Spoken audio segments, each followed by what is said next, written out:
Sujiwo Tejo ajukan permintaan ke Mahfud MD, tapi tuju ke Komjen Sigit. Perhatian cukup banyak datang untuk calon Kapolri Komjen Listio Sigit yang akan menjabat sebagai Kapolri. Tak hanya dari politikus, budayawan Sujiwo Tejo juga memberikan perhatian dengan mengajukan permintaan dirinya kepada Komjen Listio Sigit.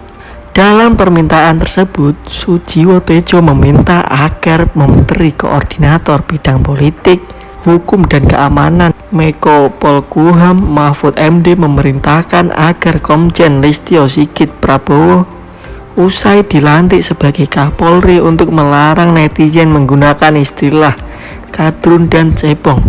Menurutnya kadrun dan cebong memang terlihat remeh, namun menjadi sangat penting lantaran tidak adanya istilah tersebut bisa menciptakan persatuan Indonesia di tengah masyarakat secara menyeluruh. Prof. Mahfud MD, gimana kalau Kapolri baru Jenderal Listio panjenengan perintahkan melarang istilah kadrun dan cebong dan seluruh ungkapan sejenis yang memperkokoh kubu-kubuan, kata pria yang akrab disapa Mbah Tejo ini melalui akun Twitternya. Penyebutan kadrun sendiri merupakan akronim yang diartikan sebagai kadal gurun dan ditunjukkan kepada Prabowo pada Pilpres 2019. Sedangkan cebong merujuk pada para pendukung Presiden Joko Widodo. Cilakanya dua penyebutan tersebut berasal dari persaingan Pilpres sebelumnya antara Prabowo dan Jokowi. Saat ini Prabowo sudah menjadi pembantu Jokowi sebagai Menteri Pertahanan karena sudah perlu dihentikan. Gebrakan awal calon Kapolri Komjen Listio. Calon Kapolri Komjen Listio Sigit langsung membuat gebrakan saat melakukan uji kelayakan sebagai Kapolri di hadapan DPR RI. Salah satunya rumusan yang mendapat perhatian pemberitaan yakni rencana tilang yang akan digantikan dengan sistem elektronik atau tilang etle. Selain itu, program polisi belajar kitab kuning yang dicanangkan untuk seluruh anggota kepolisian seluruh daerah diklaim program tersebut sebagai masukan yang direalisasikannya saat mendapat masukan dari ulama Banten. Tantangan Komjen Listio Sigit.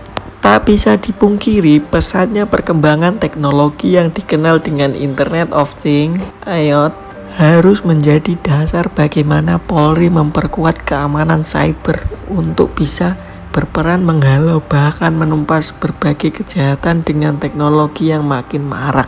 Lebih detail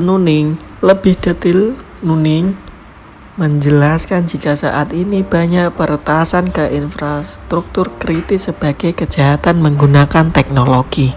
Pencurian data strategis turun menjadi ancaman yang harus diselesaikan, mengingat banyak negara sudah mulai mempersiapkan hal tersebut. Saat ini, peretasan ke infrastruktur kritis, pencurian data strategis, spionase, propaganda di media sosial, terorisme, dan berbagai ancaman cyber lainnya sudah berlangsung di berbagai belahan dunia. Oleh karena itu, banyak negara tengah merumuskan strategi untuk menghadapi ancaman cyber. Ungkap Nuning kepada Hobbs ID Kamis 21 Januari 2021. Dengan tantangan yang cukup besar, calon Kapolri juga dinilai harus memiliki kecakapan dalam memahami ancaman keamanan dalam negeri yang bisa berdampak hingga ke luar negeri. Perlu memahami lingkungan strategis teritorial seperti bahaya terorisme, radikalisme, dan narkoba.